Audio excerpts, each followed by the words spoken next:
خواتین سے خطاب کیا کہ عورتیں جہنم میں مردوں سے زیادہ ہوں گی.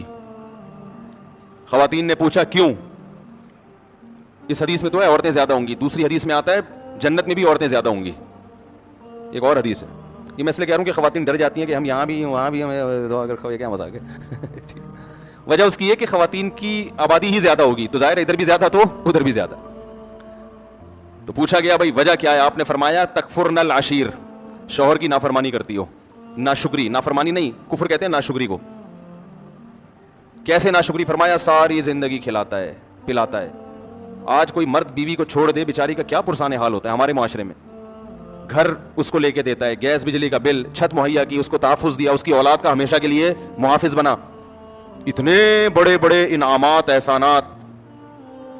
اور نبی نے فرمایا کسی دن تھوڑی سی اونچ نیچ ہو جائے, اس کی تنخواہ کم ہو گئی بیچارے کی, اب گوشت نہیں لا پا رہا, توریوں پہ گزارا کروا رہا ہے, ناشتے میں انڈے کا انتظام نہیں کر سکا, آج بیگم بغیر ناشتے کے رہ لو, آج ناشتہ نہیں کرتے, ٹھیک ہے نا, تھوڑی تنخواہ میری, حالات ٹف چل رہے ہیں, یا ناشتہ کرو مگر انڈا نہ منگواؤ, پراٹھا ڈبو کے, مفتی صاحب نے کہا ڈبو کے کھانے کا اپنا ہی مزہ ہے, تو آج ہم پراٹھا چائے میں ڈبو کے کھا لیتے ہیں. تو نبی صلی اللہ علیہ وسلم نے فرمایا کبھی کچھ ہو جائے نا تو کیا عورت تانا کیسا دیتی ہے, ما رأیت منک خیرا قط, میں نے کبھی بھی آپ سے خیر, سب عورتیں نہیں لیکن بہت سی عورتیں یہ کام کرتی ہیں کہ میں نے آپ سے کبھی خیر نہیں دیکھی, میں اس گھر میں آئی ہوں مجھے ملا کیا ہے.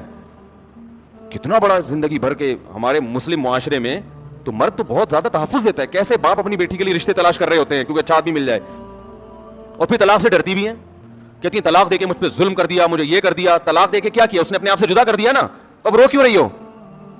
اس کا مطلب وہ نہ دیتا تو تم پر احسان تھا اس کا کہ اس نے تمہیں ٹھکانہ دیا ہوا ہے, اور دینا غلط سمجھا جاتا ہے معاشرے میں, اس لیے کہ وہ جو تمام تحفظات اس نے دیے ہوئے تھے وہ تم سے چھین لیے ہیں. تو نقصان عورت کا ہوتا ہے کہ نہیں ہوتا؟ تو کتنی بڑی فضیلت ہے. لیکن نبی نے فرمایا کہ تکفرن العشیر, جو عشیر ہے نا ہمیشہ ساتھ رہتا ہے, تو اس